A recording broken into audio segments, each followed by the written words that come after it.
This is the info session for cohort 5, which will start in the spring. Let's go ahead and get started. Okay, so you've probably seen from our website or maybe heard from some people, or someone has mentioned this program to you, or you just randomly saw one of our advertisements. Whatever the case is, thank you for joining the info session. So this is for admission into the CTAC program, Careers in Technology Apprenticeship Cohort. It is essentially a pathway program that lets adults who want to try their hand at a career in technology, and it puts them through an intensive 24-week program to give them all the skills they need, coding, interpersonal, professional skills, to be able to get a job in a tech company. It is a guided program that is not only like a classroom setting, but it gives you professional development skills, teaching you how to learn, how to develop your own career long-term, not just training you for the next job. The good thing about this program that is different than a lot of other boot camps or stuff that is similar to this is that upon successful completion, you will be offered full-time employment at one of the hiring institutions. So let me talk about what the process for that looks like. So right now, we are open to the application and screening process. It's a bit of an intensive process, but this is where we try to get and understand, who would best fit this type of program. It is a series of interviews and applications. So first thing is to go to our website, get information about our program, see if this is something for you. If it is, you would submit your interest into the website. Then you would be given an application which comes with an aptitude test and some short essay assignments. The reason for this is so that we can really understand, who is best fit for the program, who is really wanting to change their career, understanding their motivation, and just really assessing the fit for the rigor of the program. After that, after you've gone through that, there is a series of interviews, a one-way interview, as well as an in-person interview if you move on from the applications. And then after that, you should be hearing from us right before the program starts, around in February. I will talk about the timeline in later slides, but that is the gist of the entire application process. Did I miss anything, Aaron? Usually around this time, I like to note to people that the application process is really your key into getting into the interviews or even being considered for the program. A lot of people start worrying about the interviews before they've even filled out the application, asking like, oh, how do I prepare for the interview, this and that. But really, we tell people there is no way to prepare for the interview.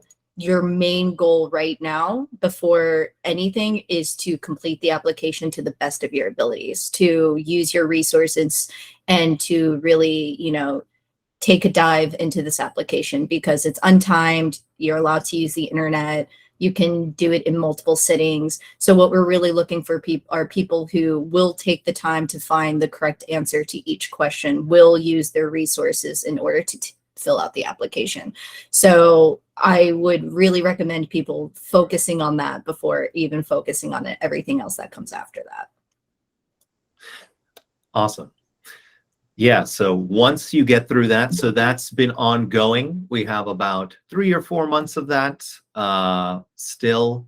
I believe the application or interviewing will start in December. I'll wait for the timeline. But that's the screening process.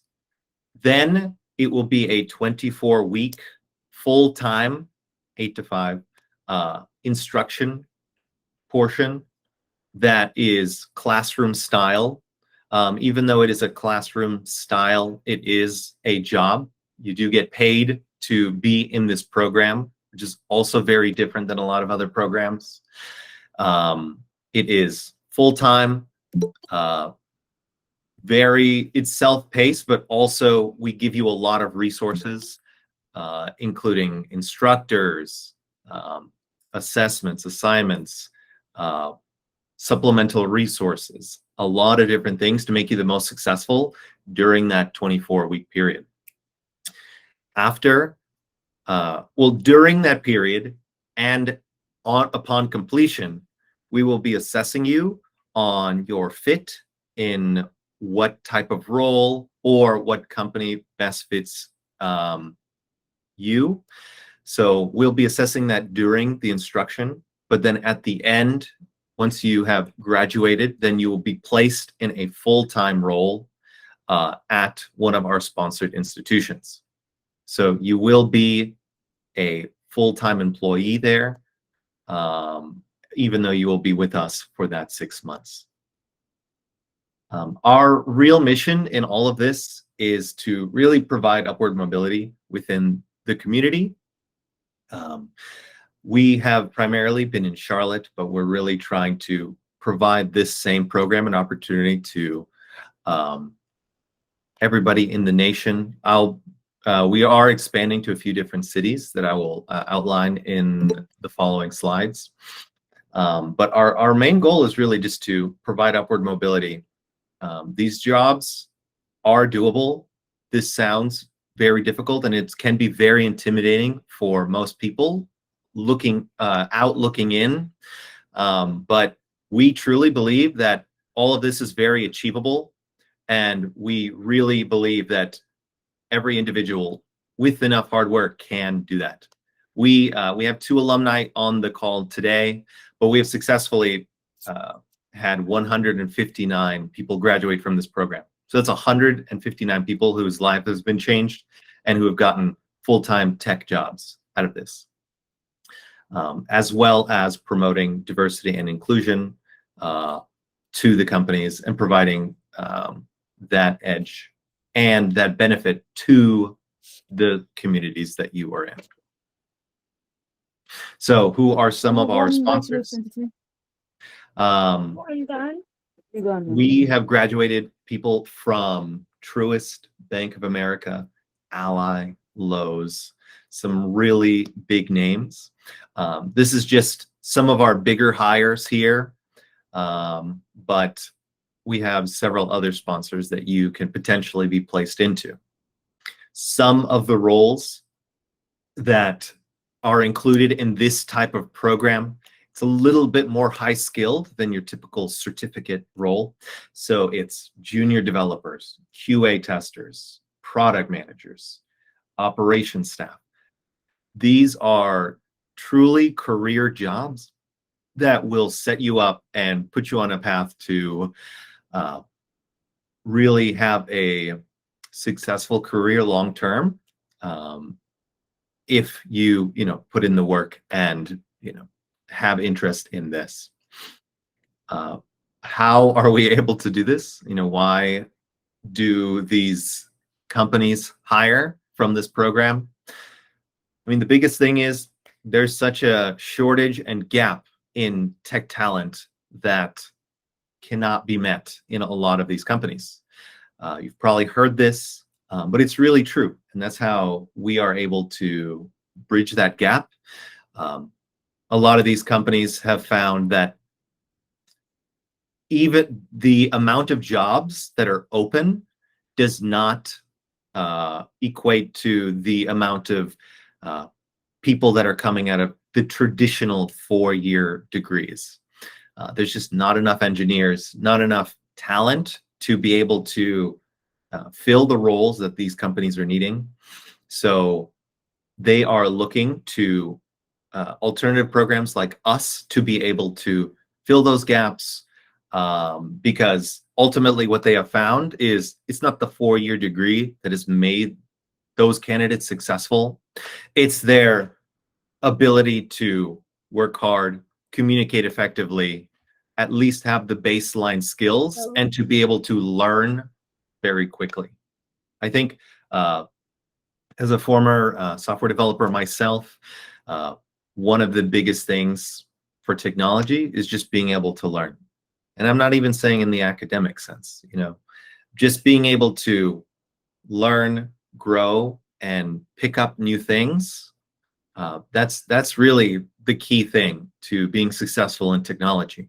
If you're the kind of person that loves trying new things, loves picking up new things, or is easy to pick up on things, technology is something you can do. Let's see. So how else do we do that? Like I mentioned, we're not similar to other programs. We actually pay you. So this is not the traditional classroom, even though it's classroom style. It is a job. You do get paid for the full time that you are, the 24 weeks that you are within the program.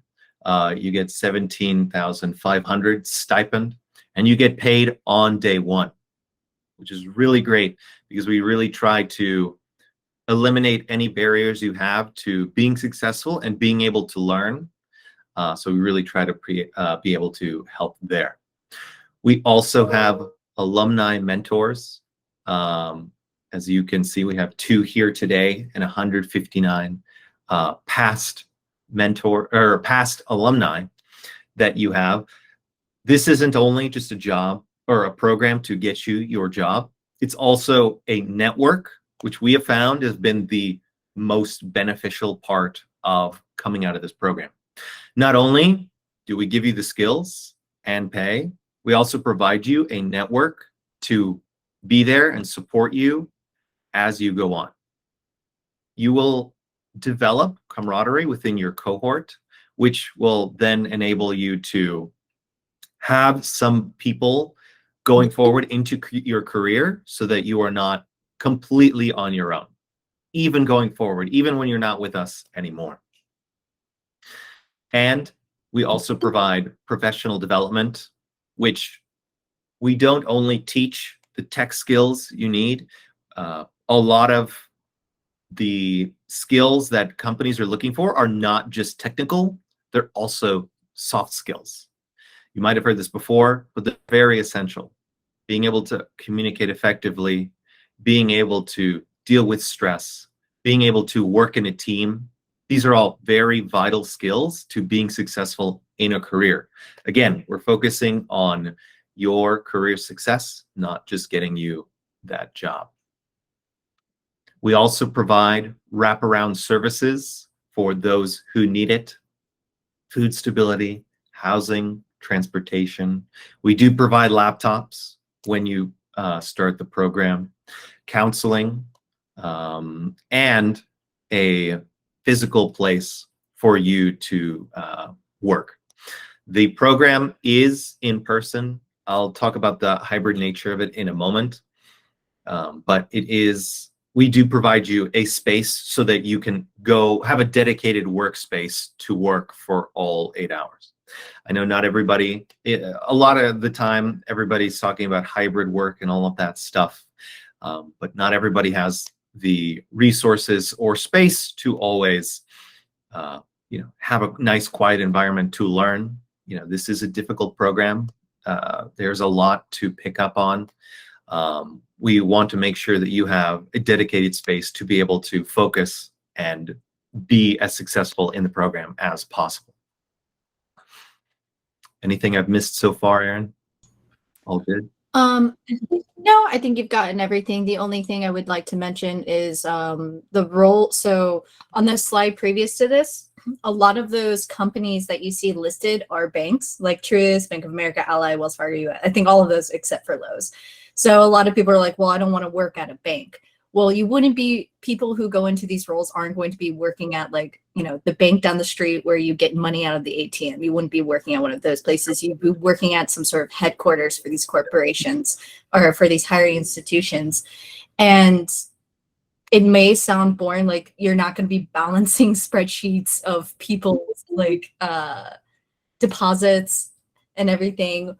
What these companies really are tech companies that also do banking. They work in a sector called financial technologies. Financial technologies is just any technology that has to deal with money. So if you look on your phone right now, you would see probably at least 3 or 4 financial technology applications. That could be your normal banking app, PayPal, Robinhood, what else, like Venmo, things of this nature. Those are all within financial technology.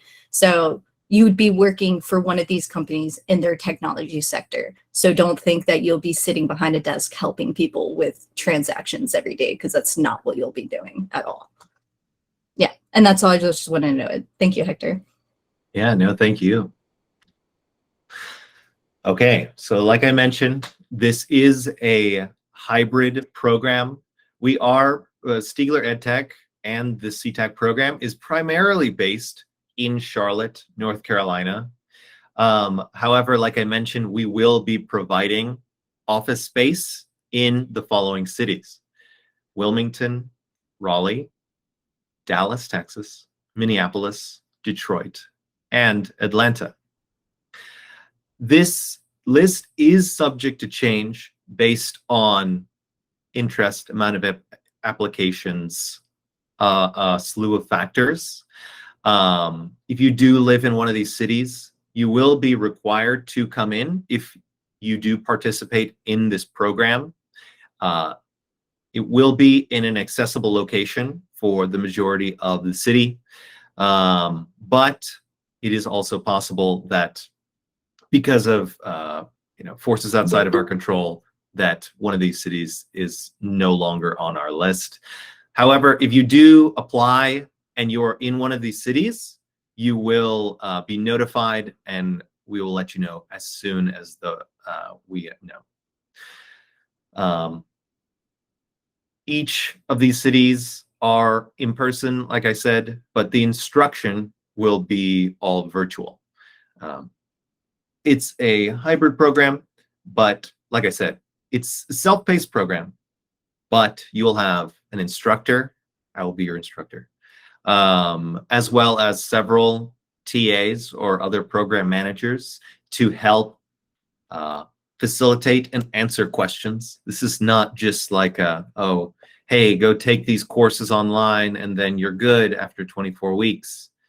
It is very classroom based. It is a lot of studying and a lot of assignments, but we are also here to help with that learning when you do get stuck, when you have those questions. And we have a hybrid model or an online model to help accommodate and make it fair for anybody, no matter where you're at. Like I mentioned, it is full-time, 24 weeks. So it is Monday through Fridays, 8 a.m. to 5 p.m. Eastern Standard Time. I think all of these are Eastern Standard except for maybe Dallas. No, okay. Yeah. But those would be the hours. Let's see. Let's talk about what the program actually looks like. So if you are not familiar with what full stack is, don't worry about it. The expectation is that, you are, let's see. So the only requirements to be in the program is that you are 18 years old, you have a high school degree or equivalent, and you are authorized to work in the United States. All of the expectation is that from day one, you have no tech knowledge. And we address and teach in that style. If you have some tech knowledge, like you've dabbled in code before, great. You'll have a leg up and it'll be a little easier for you. But that doesn't mean you can't be successful if you don't know anything. Starting from the very beginning, we teach you the very basics.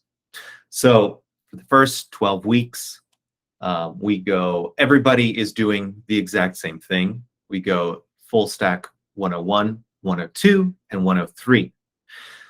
Full stack, just for like a brief explanation, is talking about software development and the skills and coding languages that are associated with that. So if you think about the front end of things, so the visuals, websites, the things that you see, styles, design, that is the front. The back end is how things work, how the engine is running, how do those transactions on your bank account or whatever company you're going to, how do those actually process, cybersecurity, all those types of things. That is what we call the full stack. So we start from the very beginning, talking about the basics of technology, start at the front end, and then work our way. It's predominantly focused around software development, but that doesn't mean that's exclusively that. During the next portion of the program, so after week 12, week 13 to 19, we continue on with full stack, and those continue on with the software development skills, but that is the time that you'll have the chance to have an elective, which will let you specialize in a specific area. So you would be placed in roles throughout the program. Some people know exactly what they're going to be working on. Some people do not. That doesn't matter. If you do know what you're going to be working on, then we provide extra resources and teaching towards those areas. Areas like cybersecurity, data analytics, a much deeper concentration in full stack, project management, just to name those. After that, then you will be doing a capstone project, or some people might equate to a senior seminar. And this will essentially be a very long project that you'll be able to work with people that you'll work on until completion, and then you will present it as your final work or piece of work for your graduation. Some people will have the opportunity to do on-the-job training. Less and less companies have opted for this just because it kind of throws off the schedule for the learning, and they've opted to do on-the-job training when they start. But it really depends on the company. So there's a potential chance for you to do around 4 weeks of on-the-job training, anywhere between this period between weeks 13 and 19. Yeah, that on-the-job training is specific to each employer, so it is not standardized by us, and it is really up to them on what that specifically looks like. But typically, it's been hands-on, working directly with the team that you would get hired with, and getting real tangible experience right before you start full-time, which helps you start right out of the gate and be able to contribute on day one. Like I mentioned, some of these electives are cybersecurity, project management, data analytics, and full stack. And there's also an opportunity for you to expand on if you're interested in any of these areas. While most historically, I don't want to speak for exactly what's to come of this next cohort. Historically, a lot of the jobs have been software development related. We do allow people, if they're interested in these other areas, to develop that, so that if you know that's the kind of direction you want to go in your career, it at least gives you that first little taste to be able to have that initial knowledge in that. Or give them the opportunity to realize, that's probably not for them. Otherwise, we provide full-time, full stack, as you can see, is an elective. It's pretty much if you don't want to do any of these electives, we still have content full-time for you to be able to continue on the full stack route for development, or for software development skills. And then lastly, just talking about the application timeline. So today, you can apply for the cohort if you have not already. No worries, you have plenty of time before those interviews start. So the next point is from December 26th, right after Christmas, up until February the 6th, that is when interviewing begins. That doesn't mean we're not accepting applications after that point. We still are. It just might be less likely for us to review it just because we'll be in the process of interviewing. So definitely make sure to submit those early or when you can. Applicants will receive an offer letter if they are deemed fit for the program on February 6th. And then the program itself starts a month after that. So it gives them a month to make any life changes that they need to for their jobs or family or whatnot, to start the program on March 6th. And like I said, it'll be full-time in person at those designated cities. If anything changes in between that time, then of course we'll keep you up to date. But for the most part, this is exactly what the application process is going to look like. Aaron, did I miss anything else? I do not think you missed anything. For the deadline for the application, I just realized I never put it on the slide. I believe I have it on the website as January 9th. It is definitely very early January. I think January 6th or January 9th is the actual the deadline of the application. That date is posted everywhere on the website, so make sure to double check that to know how long you have before we close on the application. Well, awesome. So feel free to go to our website listed here, or email us at ctac@stiegleredtech.org, and we will promptly respond to you when we can. And we look forward to all the applications and your interest. So let's see. Now we will open it up for questions. Or Aaron, did you want the alumni to kind of give some 2 cents about their experience? So I want to ask the alumni a couple of questions, just questions that I know some of you probably want to know the answer to and everything. One of the first questions I love to ask is, something all of you are probably thinking is, what do I do on the application in order to stand out? How do I complete this application so that I, am recognized? If Angelo or Branson, if you want to answer that question, how does someone, tackle this application in order to get onto the interviews and everything? I would say read the instructions very carefully. If the instructions tell you that you can use something, then use that thing. If it tells you not to use something, then do not use that thing. And just actually treat it as if it's an application to get into like college or something that you want to do. Like, take it seriously, I guess. Best answer I can get. Yeah, I'd say pretty much the same thing.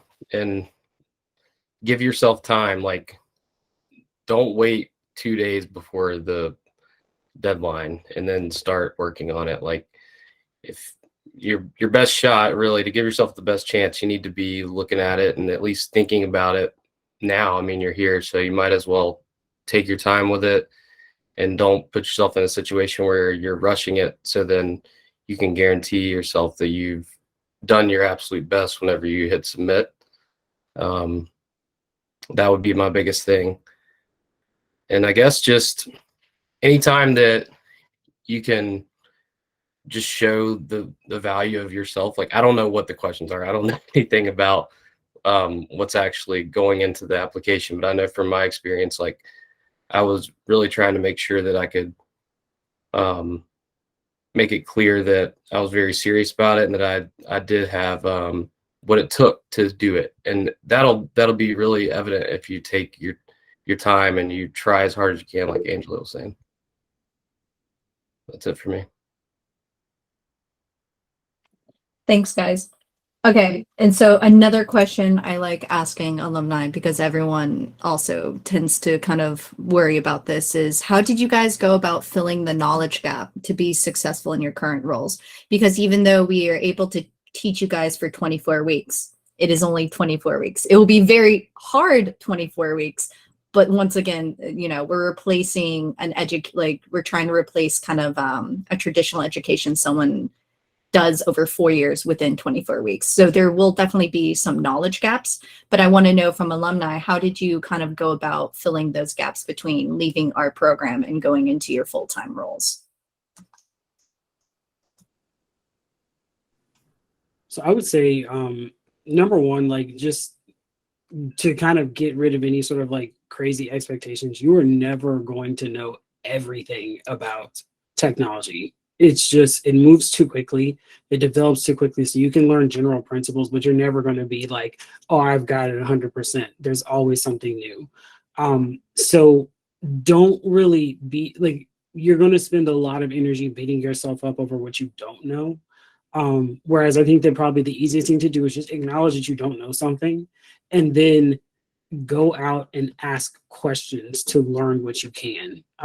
I was constantly put into collaborative sessions where I would be in a situation with, senior engineers. Like, one of the people that I spent the most time with was a almost 30-year veteran and just working in technology and has been doing so for decades. And I would just ask him 1,000 questions a day until he got tired of me.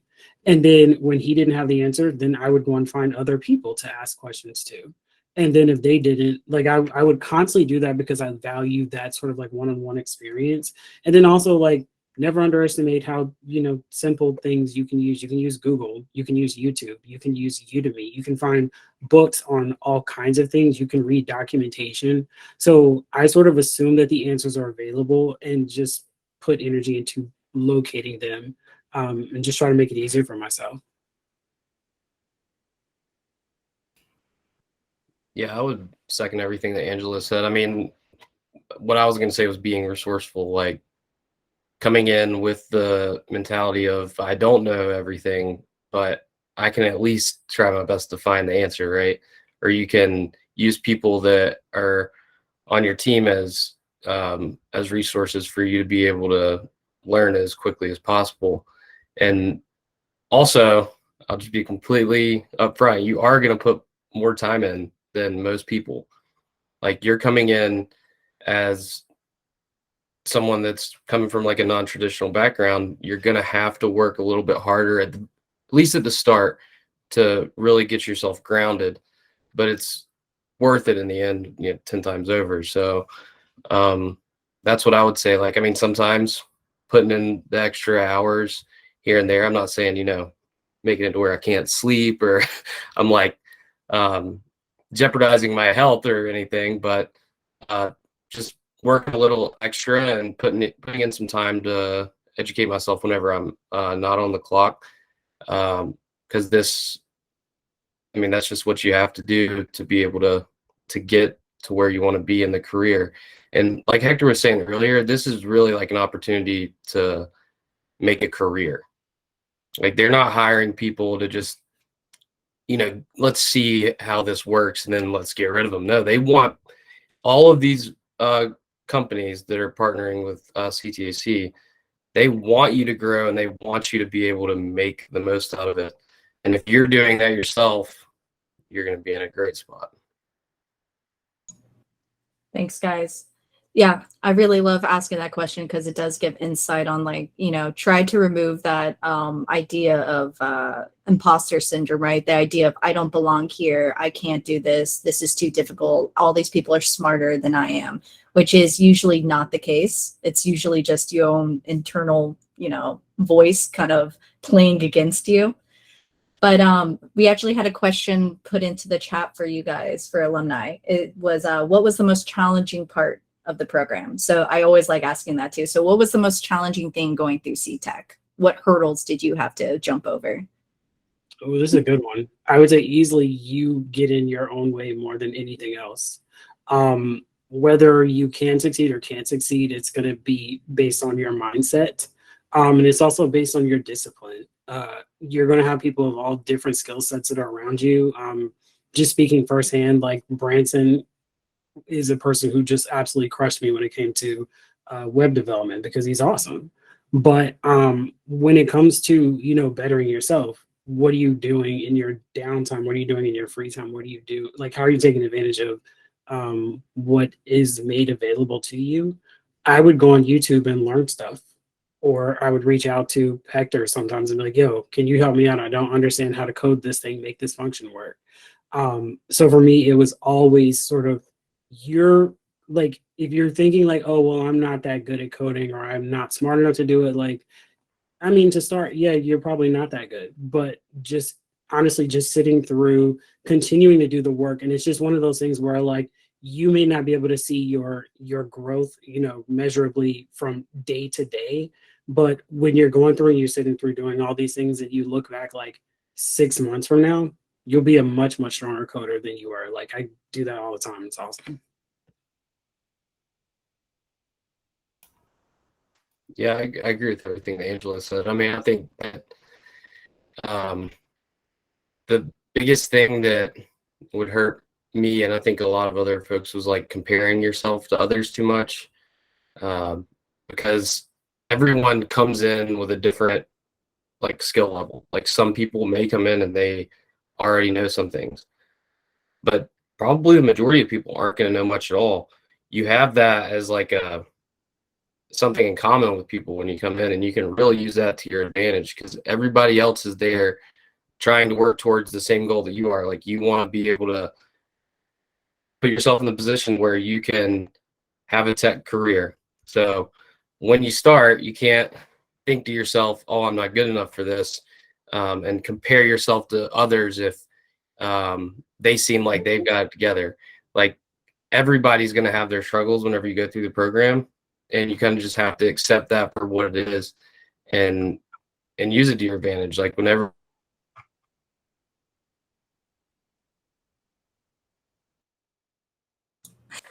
Sorry, Branson, you're muted.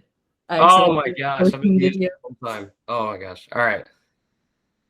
I was saying, like, don't compare yourself to others. I'll keep this short this time. Don't compare yourself to others because it's not going to help. You just need to be able to figure out how to get things done in the way that that's most efficient. Like, I would compare myself to others sometimes, that would hurt me because then I would just feel like I can't get something done. Well, maybe Angela doesn't know how to do something and I don't either, but we meet up, put our heads together, and we get something done that we wouldn't have been able to do if it was just ourselves. Like, you can sit there with silent pain all day, but it's not going to do you any good, right? But that would happen to me all the time. I'm like, oh my gosh, I can't figure this out. I can't figure this out. And I just waste so much time beating myself up because I see somebody else is like, it seems that they're doing well. But really, everybody's got their own struggles, and you kind of use that as something to motivate you throughout the program. I mean, I know that I had to at some point. I had to stop thinking that I could just be perfect. Like, that's not what we're here for. So that was my biggest hurdle, I would say. Thanks, guys. All right, so I have a ton of questions people have put in the chat for us. I may have Hector and I answer most of these, but there are some that I may also push towards Branson and Angelo, just because I think their insight is, important for some things and so for some questions. I did get a lot of questions on like location. So one person's like, I live in Virginia. Am I eligible to apply for the program? Another person said, I live between two of the cities that you mentioned. If it's easier to get to a city versus the other, where are we located in Charlotte? Things of that nature. So we don't really, you can live anywhere and apply for this program. We will never take an application that is from a person who is not within the city that we have locations for. However, we did mention before, all of the cities that we listed will have in-person, like required in-person elements to it. Meaning, if you live in Virginia, but we don't have a location out there, you are more than welcome to apply and try to get your life settled so that you can be in one of the cities when the cohort starts in March. It's really up to you whether or not you want to do that large move, because, you know, we don't expect people to have to move their entire lives to a different state in order to do this. But some people have chosen to do that and have successfully completed the program, being in a state they've never been in before. Is that recommended? That's really up to you, right? As an adult, as an autonomous human being, kind of making those life decisions for yourself. Another person had asked, I think I got a lot of questions. So yeah, I had a lot of questions about people asking how many people are we accepting to this cohort or for the city. We don't ever put a number on how many people we accept per cohort, at least not a number that we tell people applying. We of course have a goal in our head, like, hey, we want to try to get this many people in this cohort in the city, blah, and so on and so forth. But we never really want to tell people that, because we don't want to put into your mind that, oh, if they're only accepting 20 people or they're only accepting however many people, there's no way I'm going to be one of those people. That's too low of a number. That's not enough chances. I don't want to do this. Don't ever say that to yourself. Just apply, do your best. I can say that every time we do have a goal of people, it's not getting enough. We always run into the issue of finding enough people, enough, like people who we feel confident in, right? Confident in their abilities to complete this program successfully. So it's never of us having so many people that we have to cut people. It's more so like we need more and more and more people. So don't ever feel deterred from trying to apply just because you don't think you'll get in, right? Doing an application takes however many hours, but there is no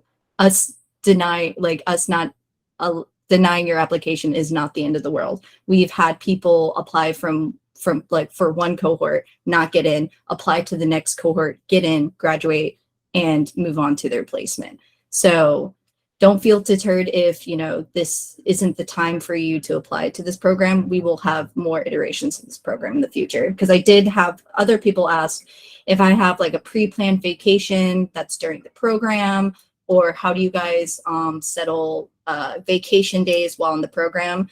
So unfortunately, within our program, we do not technically have PTO. We do, of course, allow absences for emergencies. Like if you have children you have to take care of and you have to work from home that day, that is completely fine. We will manage that. If, you know, you get sick yourself and you aren't able to come into the office, or you need to take a day off because you can't do work, that's completely fine. But for things like, oh, I actually had this vacation that I had to take for a week, I won't be able to work. Those types of things we can't work with those, because for us to place you, we have to have you have X amount of hours within training. So if I say, hey, like you're missing a week of training, you will be behind, like significantly behind, because once again, this is only a 24-week program. So that's kind of the unfortunate reality. So if you know you have like a huge thing coming up within the timeline of the program, maybe hold off, plan better for next year and apply for next year or the next cohort that we have. But as far as like, you know, emergencies here and there, we of course will accommodate you as best as we see fit. Just know that as far as like personal PTO, as in like personal paid time off for you to go take a vacation or something, those will not be covered. And we do take attendance very seriously, because like I said, we need you guys to have X amount of hours within training, and missing, days of training will really hinder you with completing the program successfully. And then, yeah, someone just asked another question. Can you work remote when out of town? Yes, you can work remote if you're out of town, but I would not try to make that a habit. That is something that we highly discouraged. Yeah, we can, like I said, accommodate this, but it's not something that you should get used to, as in like, oh, I can just call out sick for a whole month and just work from home. That's go, Hector. I was gonna say, and I don't want to sound intimidating, but like, just because you are accepted into the program does not also guarantee your completion or your automatic receiving of that employment.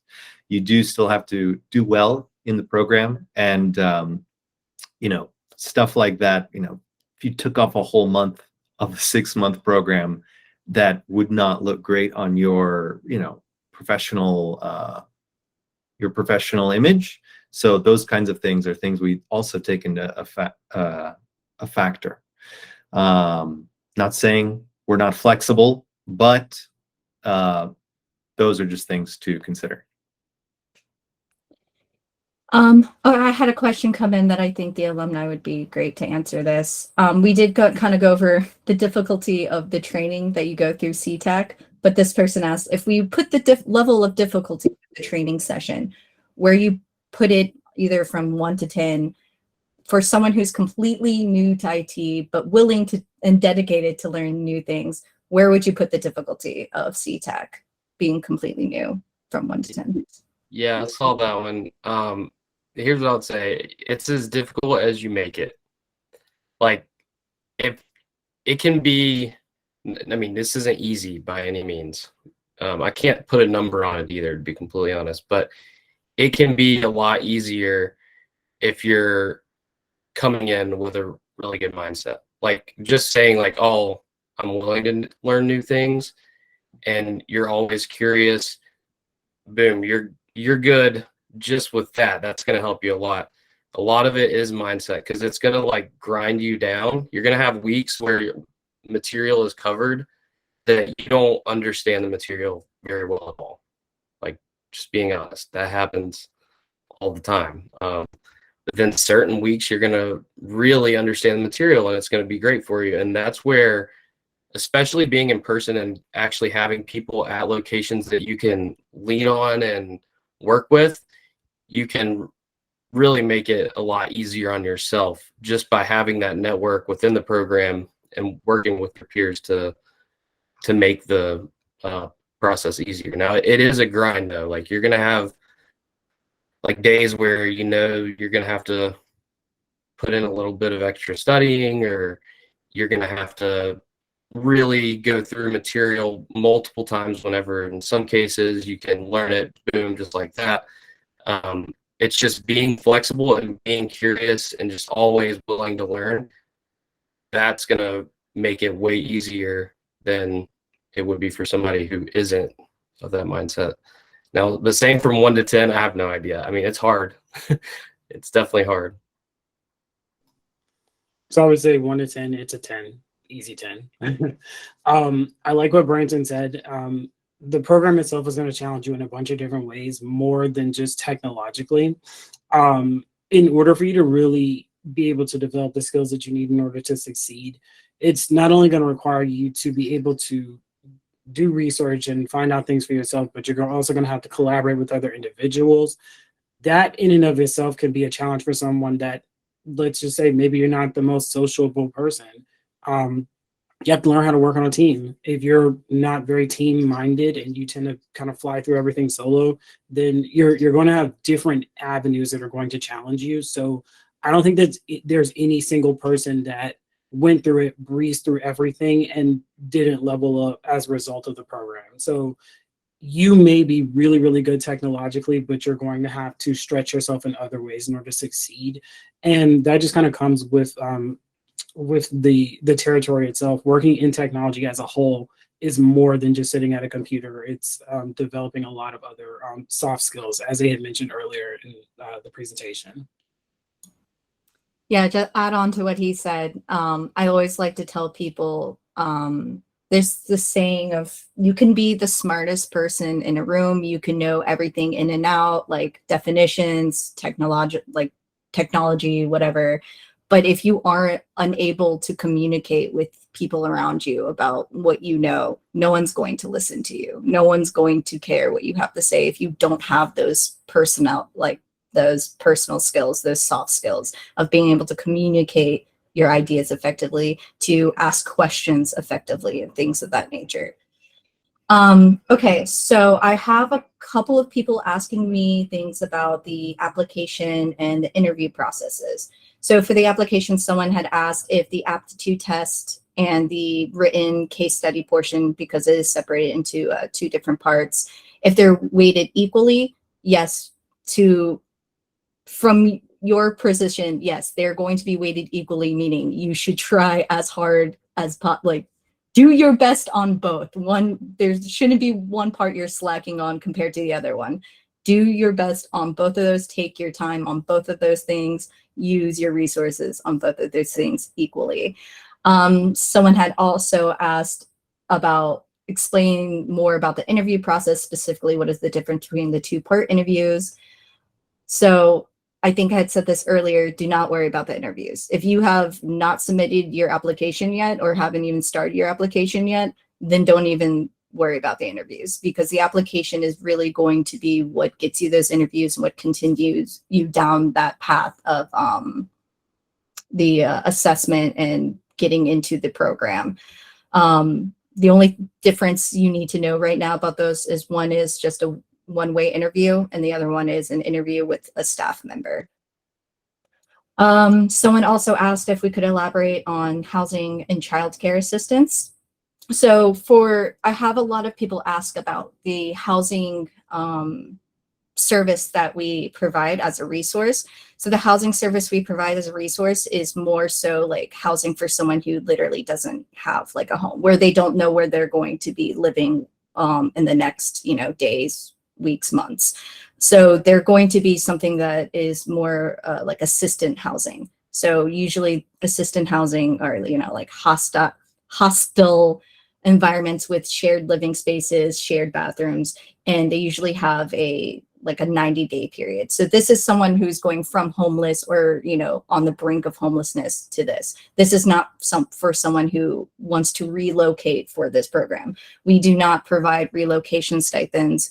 We try to work with people relocating as far as maybe there's two people relocating at the same time who wants a roommate. Sometimes we can do a little bit of matchmaking there, but you'll be living with someone for 6 months who you've never met before. But some people have done it, have gone successfully through the program and graduated. But as far as housing, we do not provide stipends or anything for that. For childcare assistance, so most of our resources, including that one, this is resources that we work with community partners and we can make referrals to as works with these community partners. For the child assistance, I believe that one was, there are childcare facilities that take in stipends or some sort of thing where we could assist you with paying for that childcare for however many times a week that you would need it. Will it cover the complete cost of it? Probably not, just it depends on how often you would need this service, right? Also, I've had a couple people ask things like, do we provide any certification? Are they required to take the job offer, or if they get a better job offer in the program? So with placement, it's one of those things is we will never tell you this is the rest of your life. You have to do this. You have no other option. However, you also need to be realistic about your goals, because we do not provide a certification saying hey, I went through the CTAC program. The only people who really recognize the CTAC program are our hiring companies. And these hiring companies are people who have worked with us for the past, 4 cohorts, who know how well we train these people, who know the type of employees that they're hiring from our program. That is kind of like the partnership that we've had with these companies. So for someone who goes to the CTAC program, if for some reason you graduate and you don't want to go on to your hiring company, that is an option. But if your idea is like, well, I'm going to go out and try to find a different job somewhere else, the only thing you have to show for, unless you have other certifications outside of CTAC, is I went through the CTAC program. Well, no one recognizes the CTAC program except for hiring companies. So you can see how navigating outside of placement would be kind of an issue for you. And then I think someone had also asked, are you contracted with these companies after, like, do you have to stay with these companies for 3 years, 5 years after you graduated? The answer is no. They, as far as I'm aware, none of these companies make our participants or alumni sign a contract saying you have to stay there for 3 years. However, once again, recognize and be realistic about where you're coming from. You're coming from a 24-week boot camp. If you think, oh, I'm going to work at this company for 3 months and then try to find a new job, the likelihood of that is very slim, because all you can show for your work history and your experience in the tech world is, I worked 3 months at this company. That doesn't really look that great, right? So like I said, unless you have other certification or other experience outside of CTAC and the placement that we give you, the likelihood of you being able to find a job that pays just as much and is the same role is low. Not saying you can't try it, but also, once again, be realistic about where you're coming from. I think I see a lot of alumni, Branson, like how long, oh, I don't know, Branson, how long did you stay at Ally before you moved on to Duke? It was, I'm trying to think now. I guess it was almost 2 years.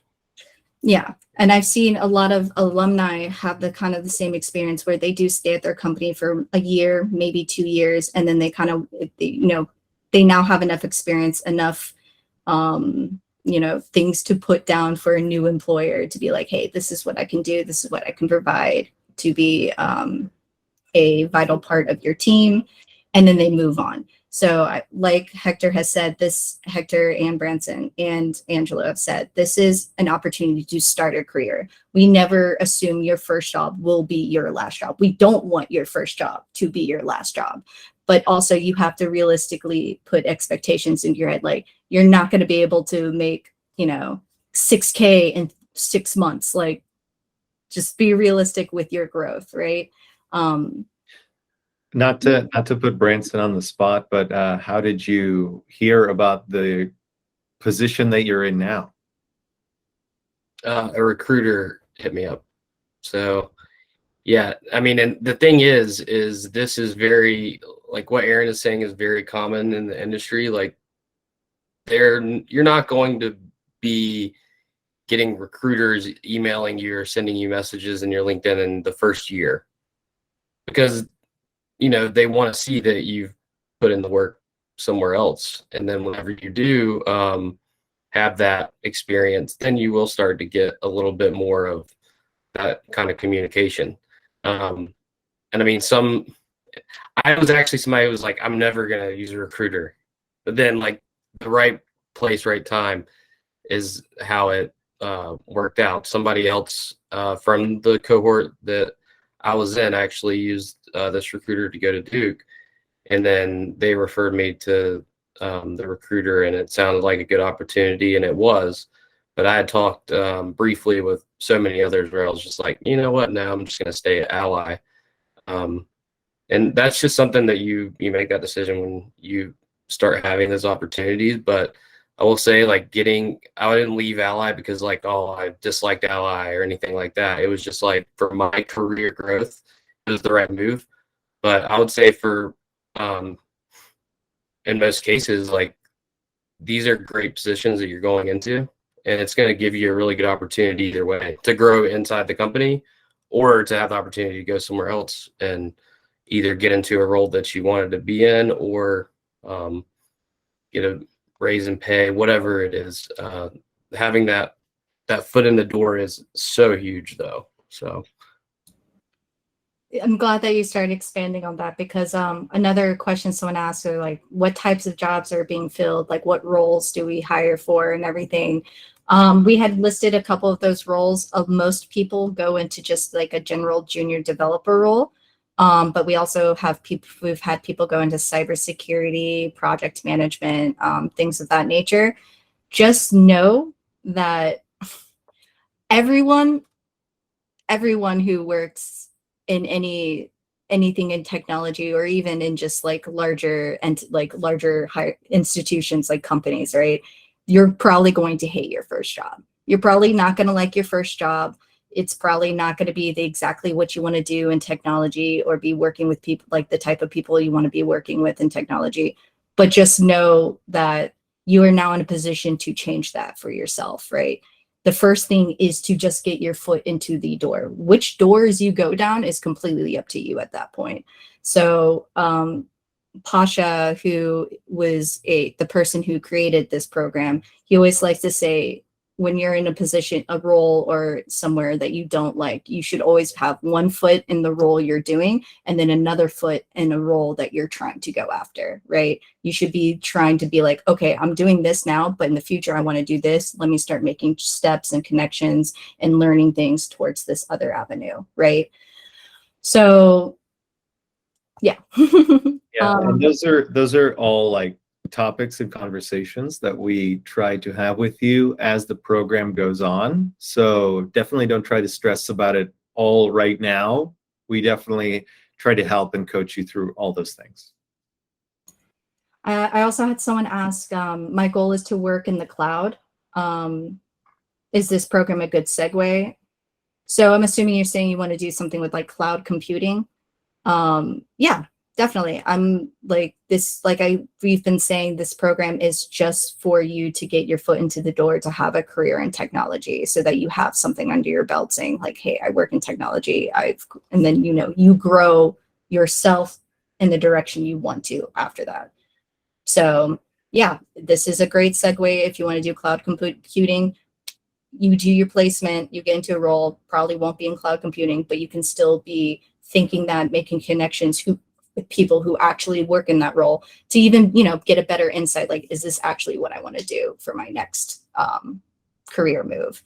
I have one thing to say about that, actually. The odds are, and this is just the way the industry is going, and you don't have to understand what cloud is right now. I'm just letting you know, if you're a developer, you are probably going to be using the cloud. You'll be using something like AWS or Google Cloud or Microsoft Azure, something like that. You're going to have that experience.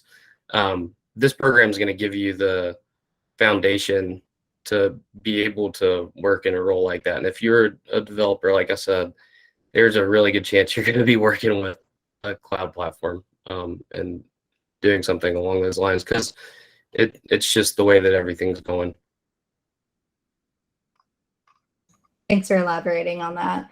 I also had a couple of questions about pay. So just to clarify, the pay while you're in the program, so for the 24 weeks you're with us, is going to total $17,500. So for 24 weeks of training, you'll be paid $17,500. You'll be paid every 2 weeks, so it's bi-monthly. And then for the starting salaries for alumni, all alumni, when they're offered their roles for placement, will be paid $55,000 salary. And then, of course, all these companies, of course, have the benefits and everything all large companies have, right? And then I saw someone also ask about if there's a difference between this program and the WIN program. So some people may recognize a program called the Workforce Investment Network Program, or the WIN program. This is the same exact program.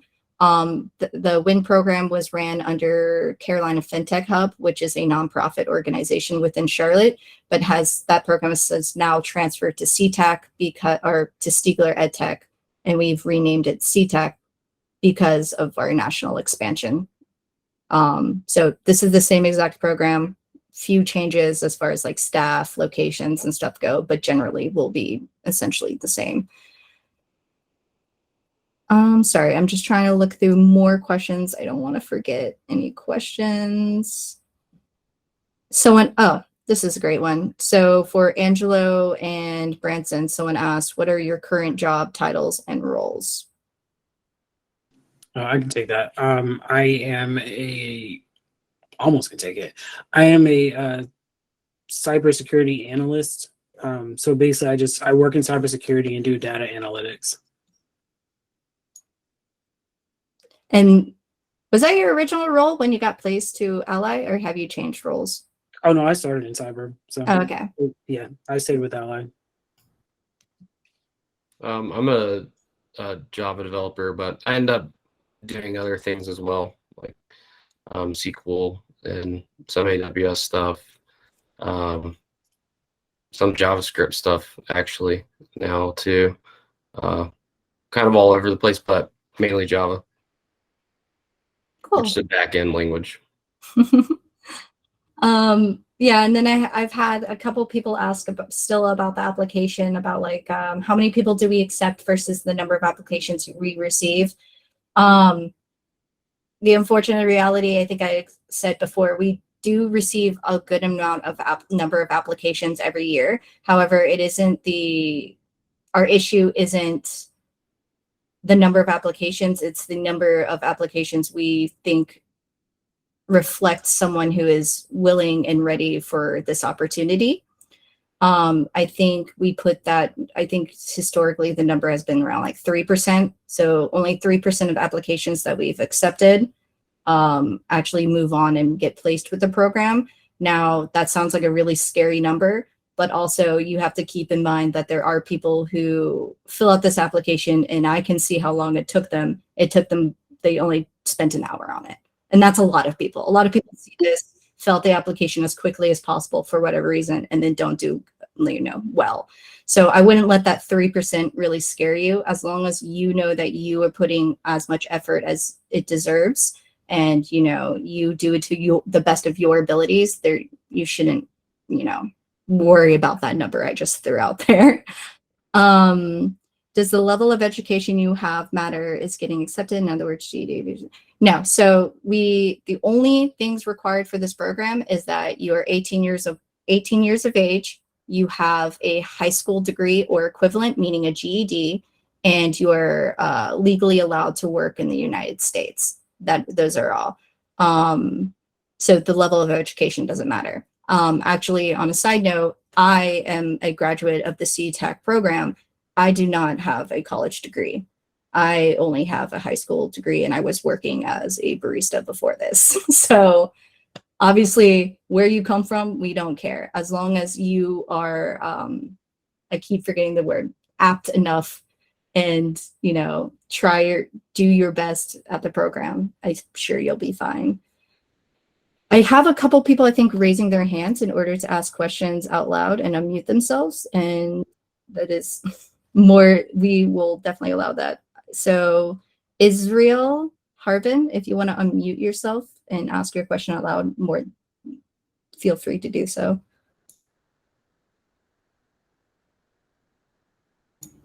Okay, never mind. Itoria, I'm sorry, I'm gonna butcher. Oh, there you go. Oh. Yeah, I was trying to figure out how to unmute it. Sorry about that. No worries. Hello? No Oh, worries. okay. Did you have a question? Yes, I had a question. My question is that, so really the only way that you won't be accepted is through the interview and the placement test, right? Yes. So the ways that whether or not you're accepted into the program is solely through the assessment, the aptitude test, and the written portion, and the interviews. And when you're in the class, as long as you do your best in the class and be there every day at all times, then you pretty much got a place for a job.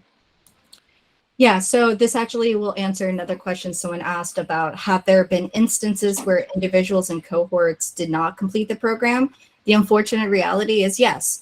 we've had people come into the program and, you know, they weren't able to keep up with the pace of the program, or, you know, some other life circumstances happening and they were not able to complete it, and therefore, you know, left the program. Is this a common occurrence? Majority of people who get into the program do finish it. I believe there's always about like a handful. I think last cohort we only had like 2, maybe 3 people out of, I think we started with like 50 people. So this is something that does happen. Is it common? No. But we will, during the program, still be assessing you to see like, hey, are you progressing in this fashion? Are you constantly struggling with things to the point, like, you know, there's always a point where I'm like, hey, this person may not be performing up to our expectations. Is there a way for them to catch up? But once again, this is only a 24-week program. So if there is a point in time where we think like, hey, this person is really far behind, we don't think they'll be able to catch up, it is, you know, it is the unfortunate reality that we would have to let some people go if they weren't able to keep up with the expectations that we have during the cohort. Did you want to add anything to that, Hector? No, I mean, I just want to not to, again, sound like it's going to be a terrible experience. Yes, it is important that you show up and all of that. And we will be continuously assessing you based on your, you know, ability to comprehend the material, but through tests, assignments, all that stuff. But it's not like we're going to drop you because you do poorly on one assessment or one assignment. Like, we're here to help you. It's more of a continuous pattern of, you know, not being able to fulfill the requirements that we give to you guys. So we're here to help along that process, but at the same time, you definitely have to put in the hard work and show us that so that we will be able to help you. Thanks for that. Atoria, I'm gonna butcher your name. Atoria Hallows. It sounds like you have a question. Yes, I'm sorry, Erin. Can you hear me? Yes, we can hear you. Okay, you got it right. I also go by Tori as well. Good to know. Yeah. Go ahead and ask your question. So my question, I've kind of gone through the coding boot camp route, Erin and Hector, and I found that with a lot of those type of programs, they say they offer some type of job assistance. Even if you may be someone that's passionate about technology, but you may not be as strong in coding, they kind of put you on this path, you know, and kind of tell you that they'll help you with job placement. But kind of what I found in the past is that it just ended up being something where I was just kind of funneled through like an alumni process, and there wasn't really a lot of emphasis placed on the job placement process. So I do love that you all do that. But more specifically, my question was, I know, Hector, you had mentioned at week 13 that you all do kind of allow us to explore some different electives. And I know, I'm sorry, this is kind of a long question, but I think it just kind of comes from my own experiences in the past. But and like I said, I do like the fact that you all let us explore other options. But if you feel like we do get to a point where we're still working hard and we still may not be as strong in coding, and we may not be as strong on some of the assessments and projects. Do you all, I know you had mentioned counseling. Is that something that you all do? Like, do we meet with our TAs to maybe like kind of, sit down to evaluate some of those electives? Or is it kind of a process where you kind of let us kind of organically like find those electives that we may be a better fit for, if that makes sense? So I do want to clarify one point, that if you do an elective, it is not going to be it is not going to automatically translate into what position that is. Okay. Unfortunately, a lot of the positions are not, they're very generalized, and we don't always have the exact information about what that implies. There's definitely a large chunk that there's a specific job title, and the electives are there for those individuals to specify so that they can be more ready for their job. But a lot of the jobs are very general. So in that case, it is more for your own interest to be able to explore those areas, so that if that's something that you do enjoy, that's something you can go towards after you're placed and after you're navigating your career. But those electives do not make it more or less likely that you will be placed into those roles, just to be clear. Okay. Thank you for that, Hector. And Yep. that does make a lot of sense. I just, like I said, it was just something I was kind of thinking about, and I appreciate you elaborating more on that. Yep, and we've definitely had alumni that go into less technical positions like project management. But, just to be honest, the vast majority of the applicants do go into technical roles. So if you found, personally, I think it's very achievable and very doable. Don't think, oh, I'm bad at math or I'm bad at science and therefore I can't do it. I personally believe a lot of that is just stuff we tell ourselves. I think it's very achievable. Even if you do get placed to do a technical role, there is a difference whether, hey, that's just not for me, but it doesn't mean that you can't do it, or that that's going to mean you can't be successful in that role. That just means, hey, if you get placed into a technical role and then that's not for you, then you just transition away from that. I did the opposite. I actually come from a very weird background. I studied music, and while I do too, Hector. that's awesome. That's awesome. I don't come from music, but I actually worked in education. I was actually an ESL teacher at one point in China. Awesome. And so I have an education, I have a healthcare background. And so my background is very eclectic, but it's always been more customer, like people focused. Yep. And I've just kind of now rediscovered, technology and my love for it. Mm-hmm. And I've had negative experiences from coding boot camps in the past. Mm-hmm. And so this really piqued my interest because of the time that you all put into helping us and training us. But I just wanted to say that too. My background is very eclectic. Yeah, and honestly, I found that works really well for a lot of people. Like, you don't have to have some traditionally STEM background to be successful. Like I said, I did music, and now I was a software developer for years, and now I teach. So I don't know. I think it's the effort and direction that you want to put into your career that will come out. So yeah, awesome. Thank you, Hector. I appreciate it. Thanks for that question, Toria. We also have two other people raising their hands to ask questions, and I think after that we'll probably wrap it up. I cannot pronounce. I'm so sorry. Adhan, you have your hand up? Yes, Adhani. Yeah, go ahead and ask your question. I have a high school diploma, but it is back home. I don't have the certificate with me. That how it can it happen that also, or is there any way you can test? I can test anything for entrance. So that's my question that I don't have with me. Because of some situation. Yeah. So the requirement for a high school degree or equivalent, a GED, isn't necessarily one of our requirements specifically as an organization. However, it will be required for the placement, right? So the companies who hire our graduates would require that.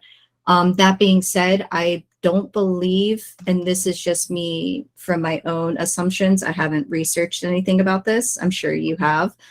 I don't believe that your foreign diploma will be recognized by employers within the United States. So my suggestion is to try to receive your GED, because I believe you can take a standardized test to receive your GED, and then receive your GED within the States, and therefore you would be fine for that part. So that GED must have. I must have that GED to get into this program. Yes, essentially, yes. You would have to have a high school diploma or GED that's recognized by the United States. Okay, I got it. Thank you. Yeah, no worries. And then Mech, you also have your hand up. Did you want us to ask a question? Yes, thank you, Erin. Yep. My question is directly to Hector, because I think I heard you saying you're the instructor. I am. And I'm trying to set aside time outside of the work environment from 8 to 5 and see how, like, just try to understand the difficulty of the courses so I can go ahead and plan ahead of time.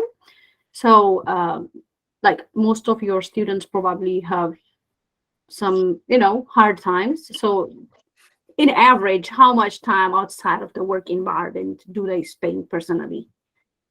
Just try to understand that. Well, that's a very hard question to ask or answer because I don't know exactly how much everybody spends. To be honest, I definitely have noticed some time outside of work. The courses are designed is the key word, that you should be able to complete everything within the day. We try to treat it like it is a job. I mean, it is a job, an 8 to 5 job. We pay you.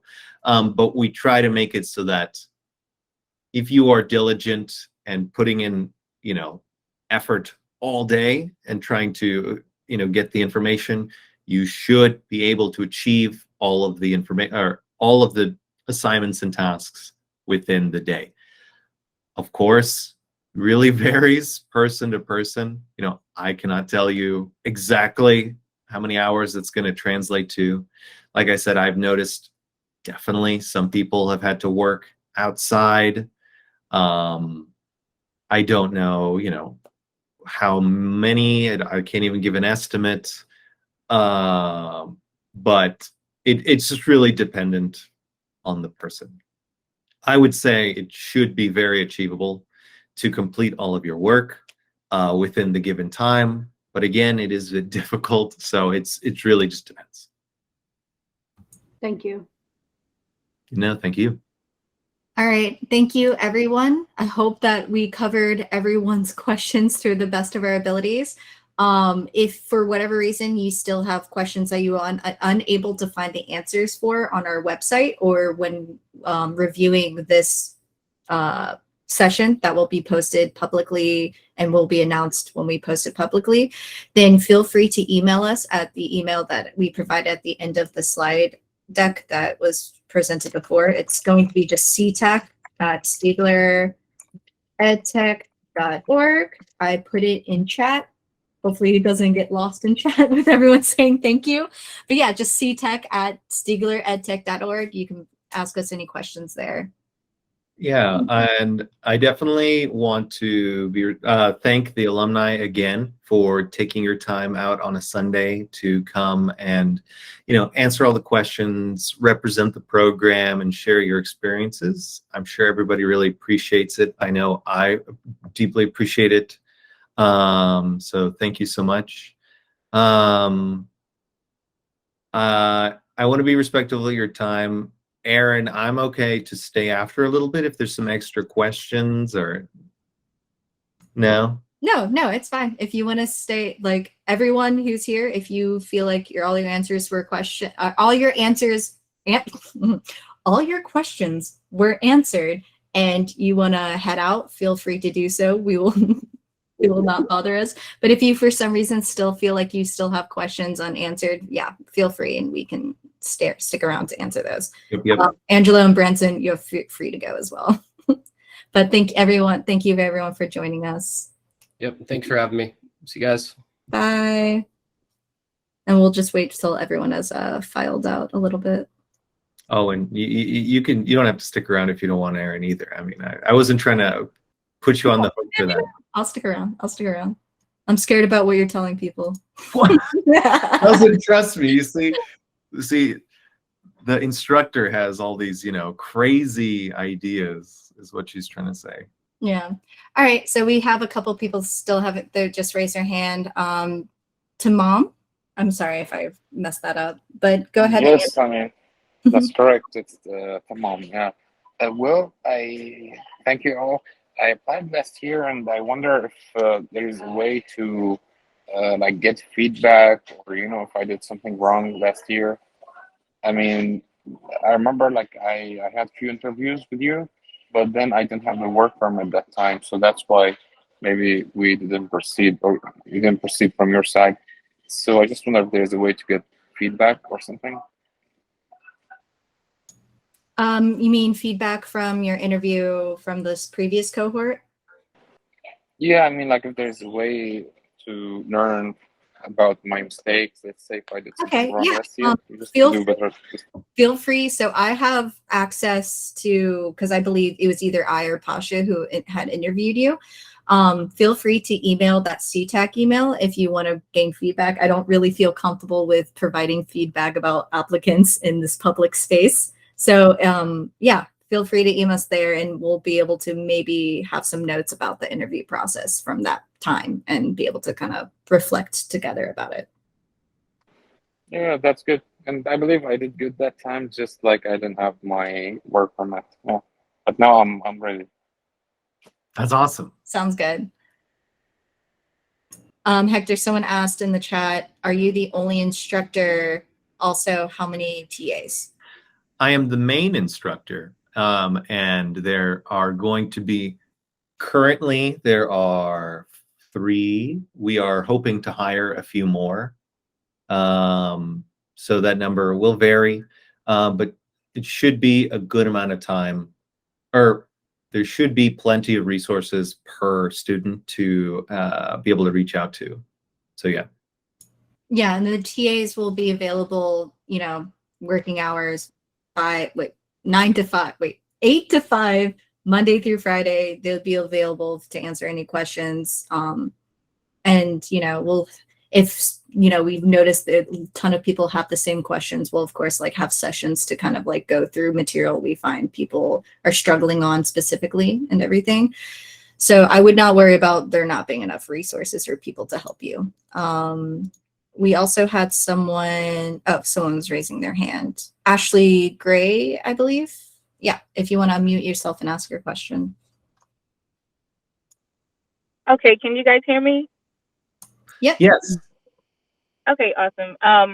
So I'm very interested in this. I happen to be, I was studying SQL on my own, Python on my own, a couple different things. I'm really trying to get back into tech. I lost a love for it, honestly, when I was in high school, and then I recently found it again and, realized how much I do actually like doing it. So this has been over about the past couple months now where I've been trying to, self-taught.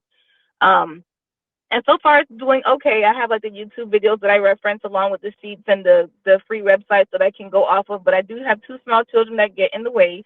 So this, honestly, when I was looking for other scholarships and different stuff to further inside my career with it, because I'm sure this is what I want to do, I came across you guys, and that was the one question that I had about the childcare, the housing assistance, of course, to help everything else set up. You guys really hit all corners of it to make sure that we can succeed and, get to the highest possible opportunity that we can, which we really appreciate. What is your policy on absences? Are we allowed to make up the days where we're sometimes not able to come, say, if we get sick or a kid gets sick or something like that? Yeah, so I thought to be more clear about that, we allow absences. So if you have to take sick days for either you or your children, that is completely acceptable. Okay. It kind of gets, the gray area is whether or not you're able to work during those sick days. So if it's one day you're hey, I can't do any work, because I'm sick or my child is sick, which is completely acceptable, that is completely fine. It's just when it starts becoming, when you start not being able to do your work or turn in work on time, things of that nature, that's when it becomes an overreaching problem. But we would have discussions with you trying to get an insight on hey, what's the situation's going through? Let's work together, or to work together to find a solution that works for you to find your own solution and how let's make, to work. As far as affecting your pay, if you miss a day, that doesn't affect your pay. Just because you missed a day doesn't affect your pay. you'll still get the same amount of money of the stipend. Just like I said, it's only when it becomes a reoccurring issue that I would be kind of considering like having that's when I would we would try to have conversations with you, right? Gotcha. Okay. Yeah, I would think of it more in terms of, not that, like I said, we don't have a vacation or any of that. We're trying to cram in a lot in a short amount of time, but we do try to be flexible because we understand life happens. And I worked with lots of people in the past they have this or sick family or whatever. And I definitely try to accommodate and give extensions where needed. Of course, it becomes difficult if it's a pattern, right? And then your ability to catch up on that work, the work still needs to be done. Then it becomes more challenging as it goes on. But of course, we accommodate for when people get sick or when life happens. Okay. Was that were we able to answer your question, Ashley? Yes, you did. Thank you. Awesome. Great.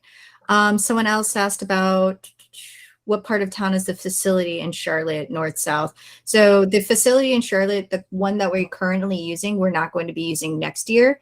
The one we're currently using was in South End of Charlotte, North Carolina. Next year, will it be in South End? Not sure, but just expect it to kind of be in like the city, the center of Charlotte, whether it be South End, Uptown, Midtown, kind of that chunk. I don't know if there's a name for that chunk because I'm relatively new to Charlotte. Uptown? Is that all called Uptown? Everything within 277 is Uptown. If you look on the map and it's like a circle, Uptown. Are you talking about like just because I know South End was part of Uptown, but like it will be centrally located so that it is easily accessible by public transportation. Yeah, there you go. I hopefully that answers your question. Unfortunately, we do not have like an exact address that you can Google Maps right now. Someone else asked, should we clear the one-way interview to get to the staff interview? Yeah, so the one-way interview will be before the staff interview. So not everyone who receives the one-way interview, the first interview, will receive the second interview. So if you don't get accepted for this coming session, when will the next time you'll be able to apply? We historically have had a session once a year. So your next time to be able to apply wouldn't be till the end of 2023. However, that might change. If you want to make sure you keep up to date with like everything, like with the CTAC program, and when we open, close, what have you about the application or anything with our program, we have a mailing list located on our website. So if you go to stiegleredtech.org/CTAC, at the very bottom of the page, there'll be a mailing list. Sign up for that, and we try to keep that as up to date with everything as possible. That being said, someone asked because whether or not this session and presentation will be sent to them. We will not be sending it directly to everyone. We'll probably be posting it on something like YouTube, right, where everyone can access it via their browser.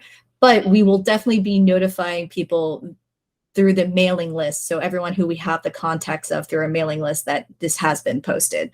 So if you want to make sure that you catch that whenever we do end up posting it, make sure to sign up for our mailing list. It's just the easiest way we can contact, everyone who's interested in our program at once with, information. Generally, how long does it take to be placed with one of your partners after the 24 weeks? Is financial assistance still offered during that time? Yeah. So the way we do our placement is at the same time. So you're going to be receiving your training and the placement during those 24 weeks. Have there been issues with placements where there is a gap between them graduating and getting placed? Yes. The unfortunate reality is there have been issues because of, the slow moving machine of corporations where our timing has not been on point. We will still financially assist you during that time. So if there's, for whatever reason, like a week break between you graduating from us and going to our sponsor, your pay will increase to what it would be for 55K annually, and we would still pay you during the time where you're still trying to get your placement done through your placement finished to your hiring company. So yeah, but for the vast majority of people, it's been like directly after the program. Yeah, when I say this has happened, sometimes it's like couple people. This is not at all the majority of people. Yeah, most people, you do the program and then immediately get the job. It's pretty good. Someone asked, how long after the application submission will be notified for the interview? We will be notifying people about their interview status. I think we went over that in the schedule. I believe it was December. Sometime near December is when we'll be notifying people about interviews, or the soonest. December 26th Yeah. Is the beginning of that process. So around that time, we'll send out some kind of communication saying whether you have been offered an interview or not. All right. Does anyone else have any questions? There's only 21 people here. So if you have a question you want to ask verbally, feel free to unmute yourself now and just ask it. Yeah, I just wonder, like, what's the stack of platforms or programming languages we're gonna learn? Because for me, I mean, much like, do you know about tech? how much I know about tech, I know a lot. I mean, I have a degree in computer science, and I'm taking a lot of courses and boot camps and stuff. Yeah. Yeah, so, well, I just didn't want to throw a bunch of, languages at you, and you just didn't know what I understood. So we do front end, back end. So we do intro to computer science at the very beginning, terminal, all that jazz. HTML, CSS, JavaScript, Java primarily throughout the course, and then doing Spring Boot.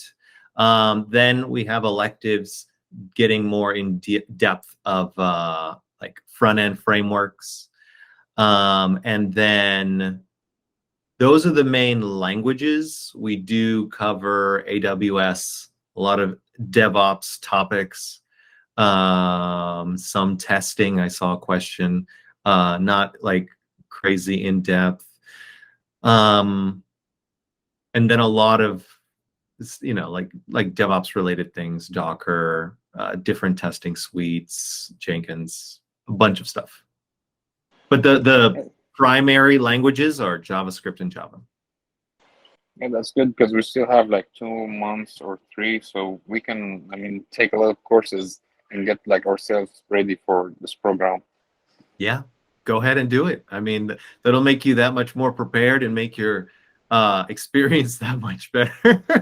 Yeah, I've had people reach out through like our contact page asking what they can review in order to prepare. And I would just say, like, start with HTML, CSS, because if you have like no coding experience, HTML, CSS, JavaScript, always great places to start. And there's enough information there that could keep you busy for at least 3 months, right? Because there's enough rabbit holes within just JavaScript that could keep you busy and learning for a good while. Etoria asks in chat, do we ever have to come into one of the closest locations for a meetup, assignments, group work also? So yeah, maybe, so we will have an in-person facilities that you are required to go to on a regular basis. This is even if you're getting your instruction virtually, we will still require you to go in person to these places. Why is that? Because that's how you kind of learn to, be on time, responsible for your own time management. You get to really know the people you're working with. Collaborating is so much easier when you're in the same room together than collaborating over like Google Meets or something, especially when it comes to development. Let me tell you, sharing your screen, trying to like do code with someone else watching it, very annoying when you're not in person. Yeah, there's been a bunch of questions around that. Let me just reiterate. So we have all of these different cities that we're going to. Just because we're based in Charlotte doesn't mean you have to move to or relocate to Charlotte. If you are in one of those cities, we will provide office space in that city, and employment will be offered in that city. If you are not in one of those cities and you'd still like to be a part of the program, you would have to relocate or commute or make it work so that you're able to come in person to one of those locations. So it was listed in the slideshow. It's I think on the website, it'll probably be listed. Like if you go to the FAQ portion of our website on CTAC, you'll find a list. You'll actually find like a good amount of information in the FAQ. yeah, Raleigh, Detroit, Dallas, Minneapolis, Atlanta, Charlotte, and did I miss one? I feel like I missed Wilmington. one. That's in North Carolina as well. Yeah, Wilmington. So yeah, if you are not located in one of those cities, then you can apply to the closest one that works best for you, but you would have to relocate for the program and the subsequent employment, because the employment would take place in that city. Okay, thank you, Aaron and Hector. I know you all had explained it, but I didn't know like, how. Yeah, I didn't know like if we, at that point, or if it was like the relocation was required. I guess after we went with one of the hiring partners, but that definitely makes sense because I'm based in Greenville, South Carolina. So I guess Atlanta or Charlotte would be my closest, I guess, base or hub. So. Yep. We've definitely had we got lucky during the pandemic, if you can consider that lucky, that some of our employers were a little more flexible with that, but after or recently, they've definitely wanted us to ensure that the people are in the sponsored cities that they offer employment to, just because a lot of companies are trying to make the habit of co-locating so that they can enhance collaboration and all that stuff. So yeah. Okay, thank you all. Erin, one more question. Yeah, no worries. I know you went over it with the other person who asked the same question, but what if I have like a foreign equivalent of GED and I still have it on my hand? Will it work, or do I need to still get a GED? So, yes, someone else had asked this question as well earlier. I am actually not sure. I've never been asked whether or not a foreign GED or high school diploma will work for this case. I'm going to assume, right, and this is an assumption, doing no research whatsoever, that companies will not recognize a GED or a high school diploma that wasn't received within the United States. This may be wrong. I could do a little bit of more digging, and you can email us at ctac@stiegler.org, and I can follow up with you there. But I don't believe that a foreign GED or high school diploma will satisfy the requirements for placement. But like I said, I can definitely check that out and get back to you via email. Just make sure to send an email to the email address I provided so that I remember and then like actually do it. Thank you, Erin. Yeah, no worries. Does anyone else have any other questions, either in chat or just unmute yourself? Question. So I went to this boot camp at UNCC for full stack development, and when y'all was talking about what you would learn in class and everything about the HTML, CSS, JavaScript, and all that stuff, and pretty much I'm just trying to figure out like the atmosphere of the class. Like, is this a pass or fail, or like, because when I passed the boot camp at UNCC, I got a certificate of full stack for everything, but it wasn't much.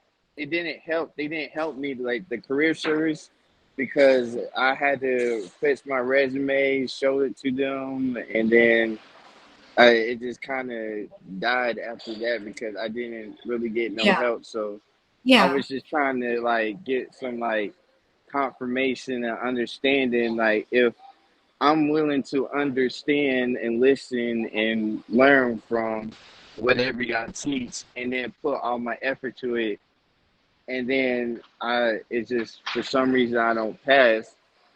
I mean, I don't want to like put myself in a bad position, but I want to take a leap of faith and think that I could do this. Pretty much, it's kind of like I'm kind of having like a little. If you get No, what I'm trying to say. yes, it kind of sounds like you saying, so first off, the difference between that boot camp that you went through and the CTAC program is that if you successfully complete the CTAC program, right, just as you did with the UNCC or wherever boot camp, you will get placement upon graduation.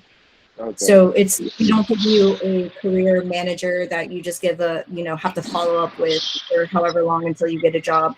You will be placed during the program actually into your role if you complete, everything successfully, right? As far as not wanting to take that risk of, because this is, a leap of faith, essentially, like you said, where if you have a job right now, you would essentially have to quit that job, come to the program, get paid through us, type of thing. That is, honestly, that is up to you, right? That is something as a person who has bills to pay, things have to kind of make the decision. Do I feel confident in yourself, in your abilities, and where you are at right now in your life to be able to complete this program successfully and get that job? Will you do everything to do that? Or do you feel like, okay, well, this is going on in my life. Maybe I won't be able to complete this. Maybe it might be too hard. I don't want people saying that to themselves, but it's really ultimately up to you, right? On whether or not you are successful and whether or not you're able to make that leap of faith. But as far as job placement goes, if you do enter the CTAC program and you do meet our expectations and you finish the 24 weeks out, you will be placed at the end of that program. There's not any job market or, career advisor we send you to. You will be hired by one of these companies directly. And not to, discredit them, but the good thing is we pay you. So you don't lose anything. If you don't have to pay any of that back, if you miraculously, if something happens halfway through, something with life, it's not like you have to pay us back. You don't owe us anything. It's really just you and your effort going through. Y'all right about it. If they had like an A, B, C, D, and like a pass or fail thing, so I was just asking the question just to see. I mean, we do have grades. But grades are not everything. We take everything into consideration: professionalism, being able to work in a team. Obviously, completing your meeting deadlines, the grades. So it's definitely a holistic approach to how we assess performance. But I don't think we're unrealistic. We are literally just trying to impose the same expectations that these employers will have on you through the program. So if you can meet that, then you should be totally fine. You definitely believe in yourself and push yourself to do that. And it, like you said, it helps that you went through the previous boot camp, so you already have a leg up on the technical side of things. I appreciate it. Yeah, I have faith in myself to complete it. Well, thank you for the answer to my question. Yeah, no worries. Okay, does anyone else have any questions? Chat, unmute yourself. If not, I think we can call this a successful session. Thank you again, guys, for showing up and asking all of your questions. Hopefully this was helpful and not just us rambling on for like 2 hours. But all right, I'm going to end this meeting. Like I said, if you want to see a recording of this meeting, please just sign up for our mailing list on our website to make sure that you get the notification when this is posted. All right. Thank you, guys. Bye. Thank you so much.